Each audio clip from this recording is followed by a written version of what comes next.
नेपाल में राजशाही और हिंदू राष्ट्र की मांग क्यों उठ रही है? क्या अब ऐसा संभव है? इसके पीछे कौन लोग और भारत की क्या भूमिका है, जानेंगे आज इस पूरे एक्सप्लेनर में। मैं हूं आपके साथ जानवी जायसवाल। आप देख रहे हैं न्यूज़ 18 का डिजिटल प्लेटफॉर्म।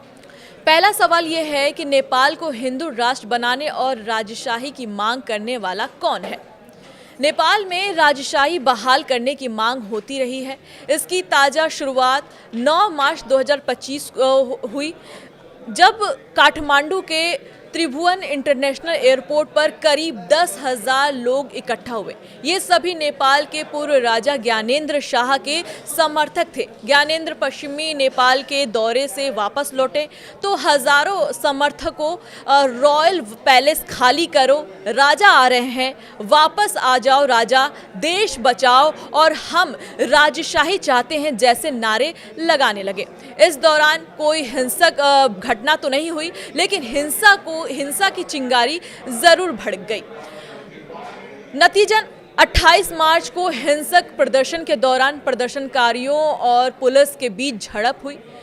तिनकुने में इस एक इमारत में तोड़फोड़ की गई और उसको आग के हवाले कर दिया गया। प्रदर्शनकारियों ने पुलिस पर पथराव भी किए, जिसके जवाब में सुरक्षा कर्मियों को आंसू गैस के गोले दागने पड़े। इस घटना में 2 लोगों की मौत हो गई।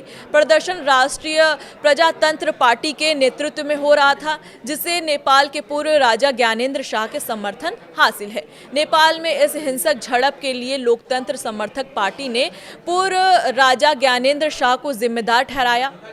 अब नेपाल में प्रदर्शनकारियों की 2 प्रमुख मांगे हैं। पहला, राजशाही व्यवस्था की बहाली।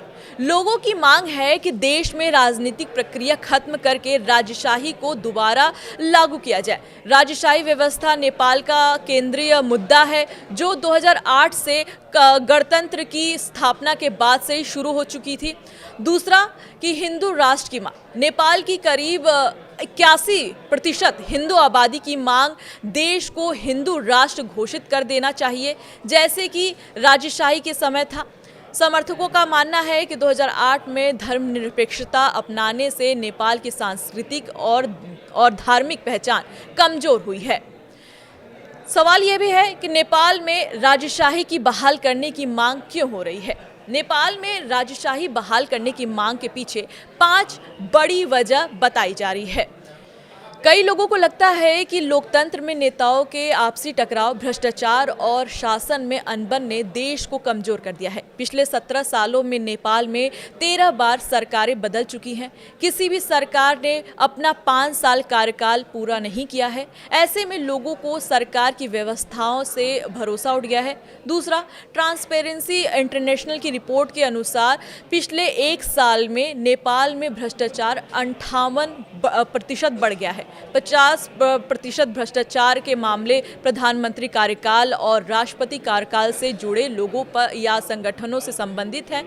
तीसरा, राजशाही के समर्थकों का मानना है कि राजा के शासन में भ्रष्टाचार कम होगा। राजशाही में राजा और उसके परिवार को पहले से ही सरकार से अच्छी पेंशन और सुविधाएं मिलती हैं, इसलिए उन्हें कम वेतन वाले सरकारी कर्मचारियों की तरह रिश्वत लेने की जरूरत नहीं होगी। चौथा, राजशाही हटाने के बाद से नेपाल की जीडीपी की रफ्तार थमी है और ट्रेड डेफिसिट बढ़ा है। 2008 से पहले नेपाल 2 रुपए का सामान इंपोर्ट करके 1 रुपए में सामान एक्सपोर्ट करता था। आज का रेशियो 12 से 1 का हो गया है। पांचवा, नेपाल सरकार की रिपोर्ट के मुताबिक 2023 में देश में बेरोजगारी दर 12.6% रही, यानी 2018 से 2023 तक देश की बेरोजगारी दर 1.2 का इजाफा हुआ। 2023 में एवरेज हर महीने 65,000 युवाओं ने देश छोड़ा है। काम की तलाश में उन्होंने देश छोड़ा और बाहर गए। 3 करोड़ आबादी वाले देश के लिए यह बहुत ही बड़ा नंबर साबित हो सकता है। राजशाही समर्थक का मानना है कि संसद में अलग अलग राजनीति दलों में मतभेद के कारण देश का विकास नहीं हो पा रहा है। एक बटी हुई संसद आमतौर पर कोई एकतरफा फैसला नहीं ले सकती है। वहीं एक राजा तेजी और अकेले किसी भी फैसले को आसानी से नहीं ले सकता। तीसरा सवाल ये है कि अगर नेपाल में राजशाही लौट आई तो क्या लोकतंत्र खत्म हो जाएगा?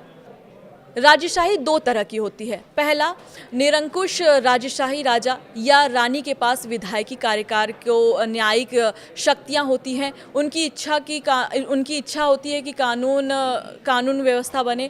कानून बनाने के लिए शासन चलाने और न्याय देने की योग्यता होनी चाहिए। इसमें संसद, संविधान या जनता द्वारा चुने गए प्रतिनिधियों को कोई भी भूमिका नहीं नजर आती है। राजा की शक्तियों को सीमित कर देना या निरंकुश राजशाही में शासक दावा करते हैं कि उनकी शक्ति ईश्वर से प्राप्त हुई है, जिसमें उनकी सत्ता को चुनौती देना पाप या अपराध माना जाता है। दूसरा, संवैधानिक राजशाही। इस शासन व्यवस्था में राजा या रानी देश का शासक होता है, लेकिन उसकी शक्तियां संविधान या कानून के दायरे में सीमित रहती हैं। इस व्यवस्था में राजा या रानी प्रतीकात्मक या औपचारिक भूमिका निभाते हैं, जबकि असल शासक लोकतांत्रिक रूप से चुनी हुई सरकार और संसद के पास होती है। जापान, ब्रिटेन और थाईलैंड जैसी देशों में ऐसी ही व्यवस्था है। वहीं जानकार का कहना है कि अगर नेपाल में राजशाही लौटता है तो लोकतंत्र खत्म हो जाएगा। लोकतंत्र खत्म होने का मतलब है कि देश में निरंकुश राजशाही, जो फिलहाल नेपाल में लग पाना असंभव है। आपकी क्या राय है इस पूरे मामले में? हमें कमेंट करके ज़रूर बताएं। फिलहाल के लिए मुझे दीजिए इजाज़त। देखते रहिए न्यूज़ 18 मध्य प्रदेश छत्तीसगढ़।